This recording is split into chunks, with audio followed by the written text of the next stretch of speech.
first things first, thank you very much to Crystal Dunn, Allie Krieger, members of both the Washington Spirit and the U.S. women's qualifying team for the Olympics, for joining us in studio. Really appreciate you making time out of your schedule. I know it's middle of the season. Things are a little crazy, so thank you for coming down. No problem. Thanks for having us. Right before we went on, you were videotaping some stuff with your phone.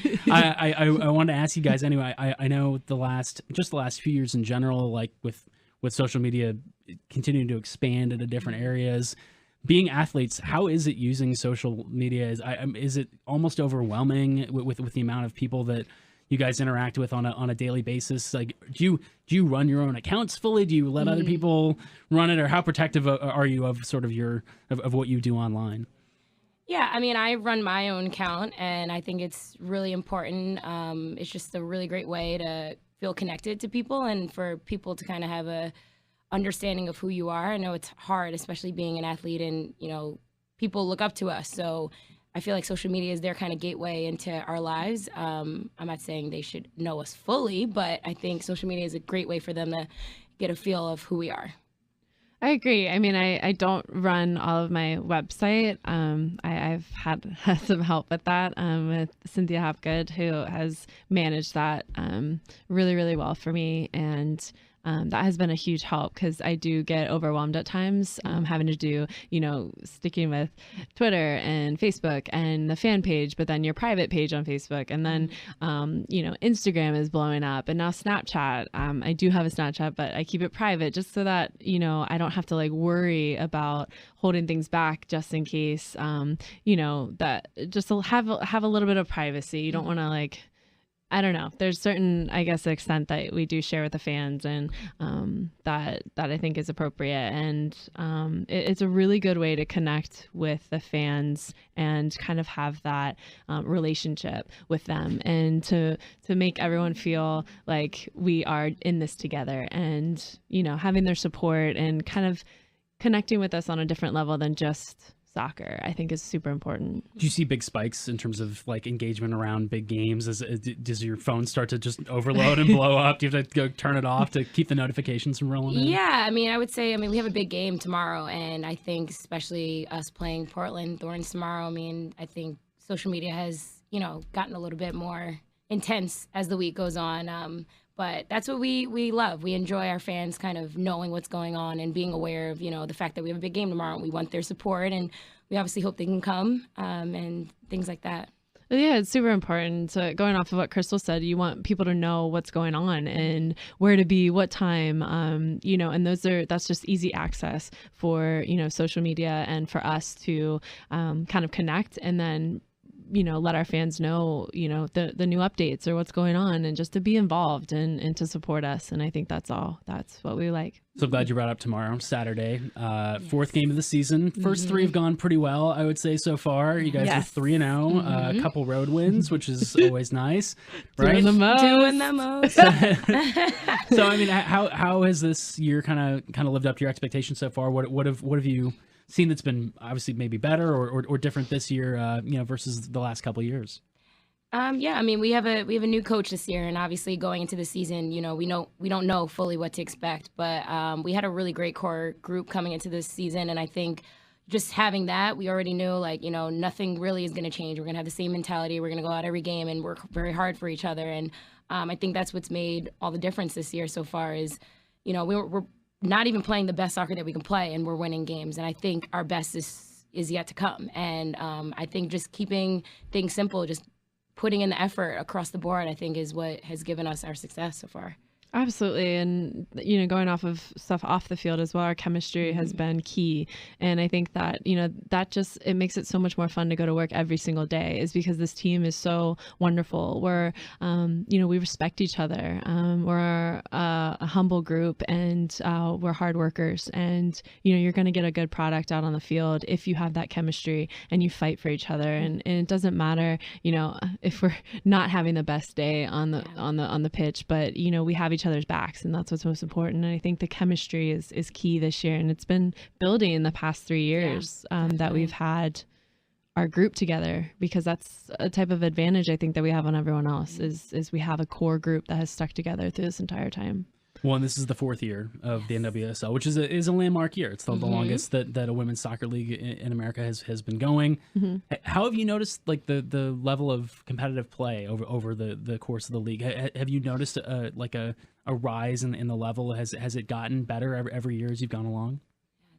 Yeah, it's gotten a lot better. I mean, we're obviously grateful that U.S. Soccer has, put in, a lot of the money in funding this league. And it's also helped that the sponsors and the fans are each year getting more and more interested and supportive. And I think that has made such a big difference. And also the connection to the men's team, in the men's league here, that has also helped to, just make the league and the NWSL so much better. And I don't know. I think that this year is just something different. It feels like everyone is just all in and we're growing. And every year there's a new team that comes in, but they're not the ones struggling the most. They're actually bringing in the most fans. And I think that is what is so surprising, but in a healthy way and in a positive direction. You see that the league is growing in that direction. And I think that, next year it's just going to get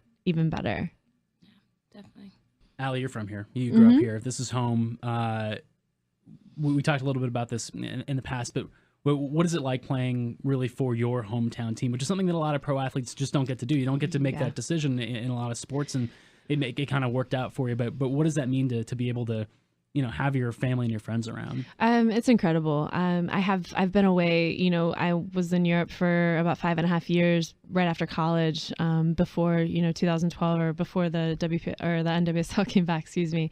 And, it was tough for my family and friends to come overseas and watch me play and, at such a high level and in a really good league. So it was nice that I was able to be allocated to my hometown team, because that is just a dream come true, that you want to play in front of your hometown fans. You want to play in front of your family, your friends. And I'm so grateful that all of them are able to now come watch me play and not, 4,000 miles overseas, to have to make that trip. It was a lot. So now playing at home, playing in DC in the metropolitan area, I mean, it's been incredible. And my family loves to come to the games and my friends enjoy it as well. And, it's just a great, city to play for. Crystal, you're not from too far away, just up the DSL corridor. But yes. I mean, you've been here 3 years now. This is your third year. Yep. So, you went to school, on the East Coast. Is this starting to feel like home? Do you feel like you know your way around town?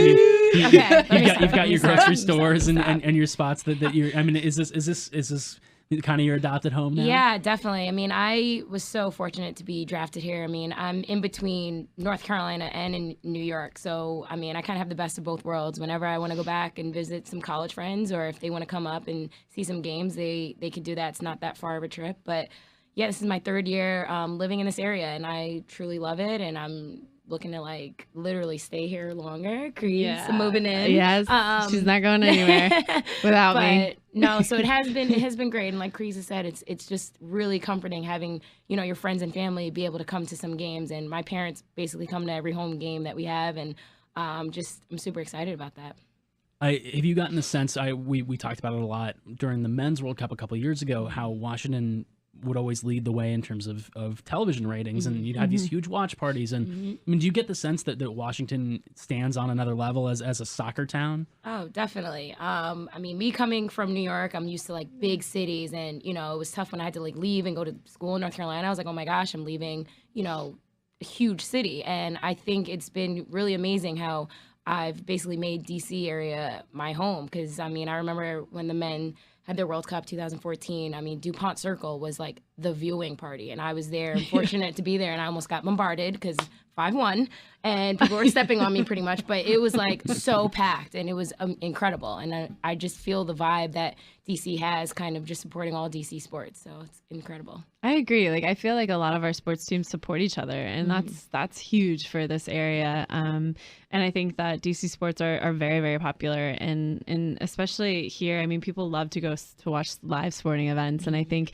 just it proved itself that DC is a soccer town or soccer city because of the World Cup viewership that we had recently this past summer, and also throughout the Men's World Cup too. And I hopefully some of the DC United fans would love to make the trek up to Germantown to support us as well, just so we have that partnership. I think between the men's and the women's team, I think that's really, really important for us to kind of stick together in that, and hopefully one day be under the same umbrella. So this kind of segues into some stuff. It's fun to talk about what's going on the field. And you guys are playing well, but there's a lot of issues going on right now in the soccer world, and stuff that you guys are either on the front lines or at least right behind the front lines fighting for. So, we looked at some of the numbers and last year how much more money the women's team made than the men's team, and how they had the single most watched soccer event in the U.S. You're welcome. So in the last couple months, the equal pay issue has been on the table. And it's been something that people have been talking about. And I know I saw there was a Daily Show segment, I guess it was this week, that Allie, you were part of. Yes. How has that been? I know you two aren't one of the 5 that filed the suit, but I know that you're a part of it. That this is all you're all working together for Absolutely. this. It's a team thing. You know, those 5 are in our CBA group. We have different groups on our team. We have marketing, advertising, entertainment. Entertainment, and then the CBA. And those were the CBA leaders, but obviously we are in this all together. And they were just there to kind of lead that group, but we stay united completely throughout this entire thing. All the decisions are our team decisions, and we just have to make that clear. Well, and I think that one of the things that stood out to me as I kind of started to look deeper into some of the numbers, people know Hope Solo and they know Alex Morgan and they know that they have endorsement deals, and I think that maybe throws them off, like, oh, well, they're making money. So at the top, the money that was coming in from the federation was about even for men and women, for the top level players, in terms of how much money they were making. But you get down to number 25, and it's about 1.7 times as much money for the men. Get down to number 50, and it's about 10 times as much. But that's also with sponsors, sponsorships included. Without that, you take all of that away, then it's very, very different. Well, and the point being that there's this cliff that where the disparity, maybe in terms of the people who the stars who people recognize the most, they don't understand that there's a whole federation of players, and the deeper you go down the line, and the deeper you get into girls who you play with on the club teams, who maybe aren't getting paid if they don't win a game, that it's tied directly to stuff like that. When we talk about equal pay, what do you see? What do you envision as the right way to solve this? Is it just no incentive based? It's not tied to wins, or should it be tied to wins? Should it be tied to how much money the teams are bringing in? Does it matter year to year? Is it just straight up equality? How do you see it? I mean, I think we endure the same amount of physical and mental efforts and training, and I think that it comes down to the equal amount of time spent on the pitch and with the team and at tournaments and at games, and I do think it should be equal. If you have the same wins, ties, losses, whatever, you should get a similar amount. I mean, we endure just the same as the men do, but it can't just be women versus men. It can't be the U.S. women's national team versus the men's national. We need to fight together in order to get what's right and what's fair and what's, equal. And, we just are asking for equal pay for equal play for equal pay. And I think that is important to get that point across, because it's not us against the men. And that's what a lot of times that's the confusion there. We want to fight together. We need their support. And, I do think it should be, the same, because we endure just the same as the men do, if not more, because we're together a lot. And in an on year, which means just a World Cup or Olympic year, we're together about 280 some days out of 364. So if you can really, grasp, that and wrap your mind around that, that's a lot of time spent together training and I guess it's a lot when you throw that number out. Right. It does. But I mean, we are number 1 in the world. And that's, I think, a testament to how many days we spend together. One of the reasons I asked is because just to play devil's advocate in terms of the next 5 years, let's say the women's team starts making substantially more money than the men's team over the next 5 years as the sport grows and as attention grows, we're still good with equal. Is it about the effort you're putting in as opposed to the results that the federation's bringing in, or is it, is it a matter of how much money each side is bringing in? I do think it does come down to how much money that we are bringing in, but I also think that the amount of work and the amount of effort you put into that, I think should be come down to what we deserve. And we've put in so much work, and we constantly fight for what's equal and for what's fair and for what's right for women's soccer. And this isn't just with our team. This is over all industries. And this is also around the world and supporting all the other women's teams that play at our level as well. I mean, we're fighting for the Brazils, we're fighting for Sweden, we're fighting for Canada, we're fighting for, China, and these teams that really, deserve equal pay, or, what the men receive. I know you've been on the national team for a while, Crystal. This is sort of your first taste of all this. The last couple of years being called up.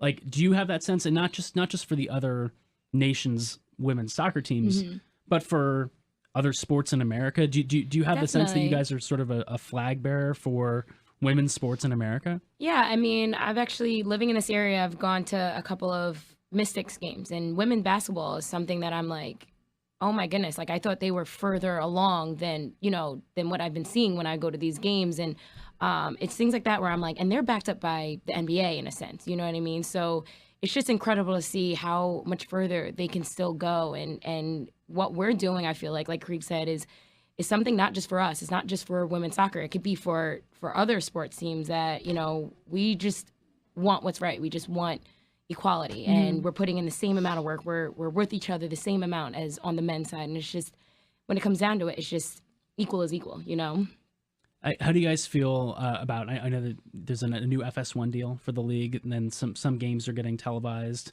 How do you feel about sort of the exposure that you've gotten so far, and what else you can do to just get, I mean, obviously you want people at games, but not everybody can go to a game because not everybody lives within an hour or two of a stadium.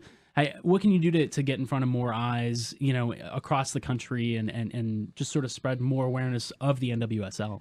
I think, we've obviously done a good job with our U.S. national team as a whole, and our teammates, in the NWSL, to use our platforms that we have on social media, and, making sure we connect with the media that's in each city, and really spread the word through, for example, today, radio, TV, go in studio, like really get the word out. But it can't just come from us. It has to also come from, media, and just newspapers, radio, TV, sponsors. I mean, people need to really even shout from the rooftops and just say, look, I mean, we need advertising in coffee shops, around the city. Like I was saying in an article before, we really need advertisements at bus stops, train stations. I mean, we need to do more, I think, advertising in that way, to really, in every city that we have a team, they need to, advertise a little bit more. And I know the sponsors each year have, participated and supported us a little bit more, but I think it still needs to be, more than what we've received. And I think that is the only way that we're going to reach the people who we don't already reach on our Twitter accounts or social media, because they already come to the games. They're already the ones watching. How do you reach those people that, don't know that there's a women's team here? Sometimes I find myself down in DC and I'm talking to someone and they had no idea that there's a women's team here. And that to me is shocking. We need to then fix that. We need to change that. And the only way to do that is to really physically go, put advertisements down in the city, talk to people, radio, newspapers, constantly. I mean, there could be a news segment here, every week. Hey, check out the game. Get to the game up on Saturday against Portland at 7 p.m. I mean, we need people and fans to come. And that is the way that it should be done every single week. And playing 4 games, I guess, on Fox Sports is great. but we need every single game to be on on television. Luckily that YouTube is now playing our games live, which has been great. Yeah, for sure. I think it could be more. Year. And so that's been like, you know, an upgrade and a facelift with our league as well. But I think it can still be more. Yeah. Yeah. Well, I mean, to your point, when I'm on my side of things as a media member, and I'll write a story about a non-major or major college sport, inevitably, even sometimes with men's soccer, still in DC, I'll write a story and who cares? Nobody cares. But you get... But people do. Right. You have those people that do care and that want to know. So you're fighting this cycle of, well, if people think that nobody cares, then nobody covers them, and then nobody does care, or at least nobody sees about it, and it's, you know, breaking out of it. I'm interested that you mentioned YouTube.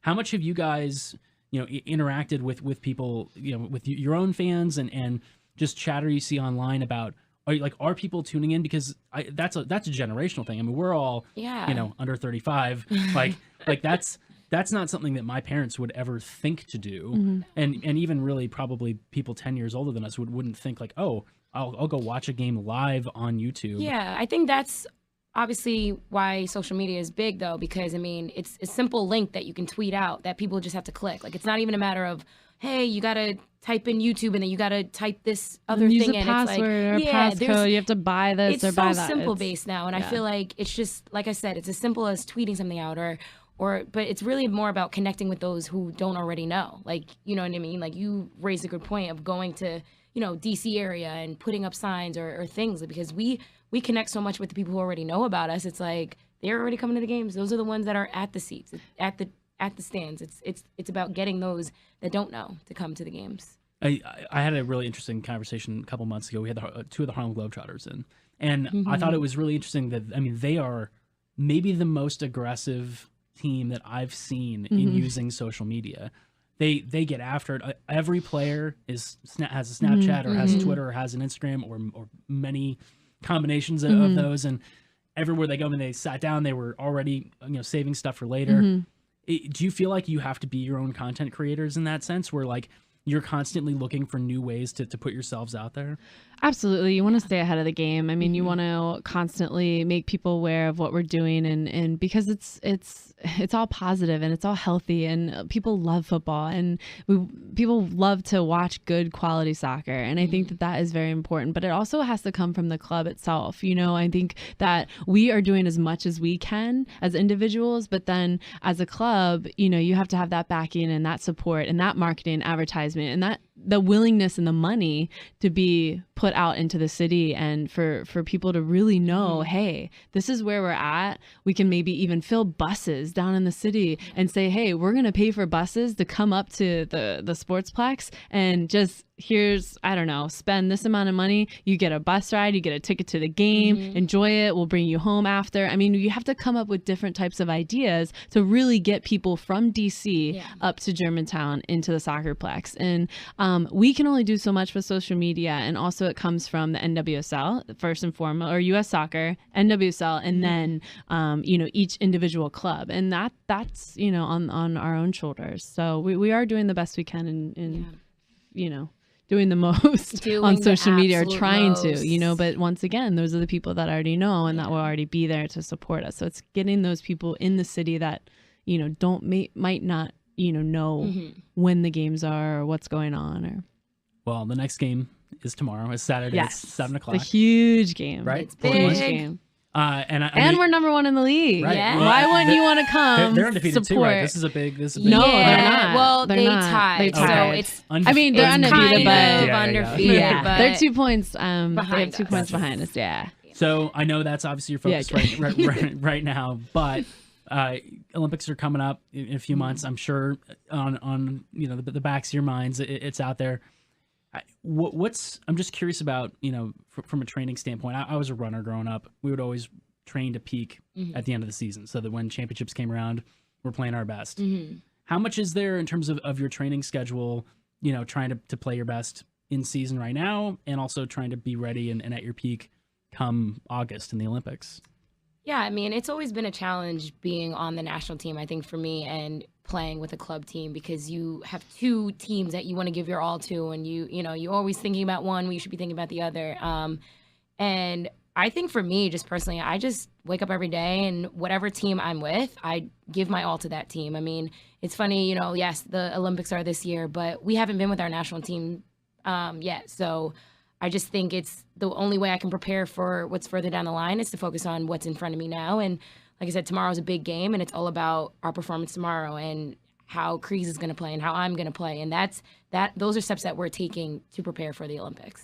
I totally agree. I mean, I second that 100% because you have to live in the present. You can't be two places at once. And right now, this is the most important thing we have. And tomorrow's the most important game of our careers because that's the only thing, that's the only game we can look forward to. And we have to really put everything else kind of, it's not on the back burner, so to say, but we really have to stay present in the moment and give everything to this team and where we are. But I agree with Crystal, wherever you're waking up and whatever team you're with, you're going to give your best that day and give your all and physically, you know, be there and be present in that moment. Well, not to take you too much off of what's in front of you right now, but I know there's going to be a lot of expectations just coming off of last year.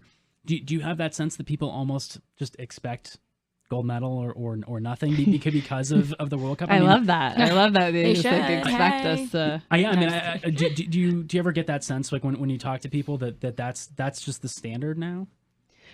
But I mean, that's what we expect out of ourselves too. I mean, we you know, have that expectation or else we wouldn't be here and be in the position that we're in. I mean, we you know, strive to be great. We strive you know, for success and that's the only thing that we really accept out of ourselves is to be you know, successful. But I also think that, you know, it's important to realize that, you know, not every game's going to be perfect. You know, you're not going to win every single thing that you can, but you obviously have to bring your best every day. And I think that is what we do. We're a competitive group. We're driven and we are focused. And I think that is throughout. That's like our American U.S. mentality on our team. And I think I can, you know, speak for most of us, and especially on this team in you know, the Washington Spirit. I mean, we are a competitive, driven group, and we've been relentless so far this season. Yeah, like we lost today and I know, and I didn't want to shake anyone's hand. I was like, in training, get out of you here. lose, and you're just like, and it's like a 5v5 or 6v6 match. But I will not stop thinking about that until the next time I step out on the field. And that just goes to show you the competitiveness of this group, and also then we bring that to the national team. But I think some of our successes with the national team, we try and bring here. We bring that energy here, and we kind of raise the level so that you know, our teammates here on the Washington Spirit, you know, we try and make each other look good. We build each other up. We fight for each other, and we want what's best for each other. So we make each other work, and it's challenge every single day. Yeah. Do the two of you, have you felt have you gotten closer because you share both of these teams together? I mean, I'm sure you. You probably spend more time together than with anybody else. I'm so lucky. I mean, this is like such a cute little story that I'm gonna share. But my first camp, like, it was 2013, and I remember we had to do like the beep test, and obviously I'm like, wow, this is just like it. Like they're gonna just cut me before they even see me play soccer. They're gonna see me like do this beep test and just be like, no, you're done. Can you explain just for people who don't know? Oh yeah, the beep test is a fitness test. You just basically start at a line, you sprint to another line, you hear a beep, and that's halfway, and then the second beep is when you should be back to where you started, and then it gets obviously faster and faster as you know you go on. And I just remember Krieger was running next to me, and I had not met Krieger yet. I was just kind of like, hi, I'm Crystal. And like, I mean, but she was such a leader. Like from that moment, I was like, oh my gosh, she's going to be my favorite person. I can tell because she was just pumping me up and like, she was like, come on, one more. I mean, and we never met before. So I'm just like, she's so sweet. Like she's a sweetheart. She doesn't even know me. She's seeing me die. My lung is like left back that way. And she's like trying to pick it up for me. And she was just awesome. And I think from that moment on, and then I got drafted to the Spirit, and I was like, hey girl, I get to be with my favorite person all the time. But we do this every day. Yeah. Every day. I mean, I'm so happy that it's been so amazing because like, you know, Crystal to me has been, she's been such an honor to play with and have as a teammate, but also to grow as a friend. I think sometimes the most important things about playing soccer is the friendships that you make, these lifelong friendships. And that is something that, you know, we can take away from this sport. And we're very, very lucky to do. But I've seen her grow since that day into this leader for our team here in Washington Spirit. And it's been a dream to play with her and just see her just crush. Literally just, I mean, coming off of MVP season last year. I mean, just carrying this team and, you know, how much work she puts in to be the best player she can be. And that has shown, obviously, not only on this team, but with the national team and in, you know, the past year. And it's just so nice for me to see her grow into, I know, and not to like be it, but it's true. And I'm so happy we're here together and supporting each other and fighting for each other. And it's been really crush great. Tomorrow. Yes, sorry. be ready, Portland. Sorry. Ready. Well, and I mean, you guys have both had, as everyone has over a long enough career. I mean, you had some injuries that have cost you some international competitions in the past, and so you went through that, and now you're going back to the Olympics, and you get to. Yeah, I hope. Yeah, well, right. We haven't made the team yet, Yeah. but that's why we got to keep crushing in this these league. games, But I mean, that's like, how is that as a veteran now, having you've gone through this yourself, and now you know you're watching, you know, a good friend of yours who's walked that same road get a chance to maybe do the same thing. Absolutely, it's incredible because I want to help, you know, my teammates, and especially, you know, Crystal, who I've connected with since she first came on the national team. She's been a part of the national team program for a long time, but just coming up to the senior team, I really loved having you know, the Christine Lillies of the world, the Kate Markgrafs of the world, Abby Wambach, Christine Rampone. Those were the leaders that I really looked up to when I first came on the team, and Heather Mitz, and you know, these amazing, incredible players and teammates. And that is who I want to be also to some of our players, and not only Crystal, but our younger players too that have come recently this past year. I mean, I want to be that role model for them on the team. I want to help them as much as I can with the experiences that I've had, and that is you know, rewarding for me in a sense. You know, not only I have been on the team for 8 or 9 years now, but still to like have that feeling that I can help my teammates help themselves, or want to help themselves as much as I can. Then that's I'm doing my job then in that way. Yeah. Thanks so much for coming in, guys. I really appreciate it. I know it's crazy. It's mid-season and everything, but best of luck this weekend and for the next few months as you guys are competing. Thank you. Get up to Germantown and watch a game. I mean, you know? come on, pack the Plex, yo, pack the Plex. I repeat, pack the Plex. If you're not there, you are missing out, 100%.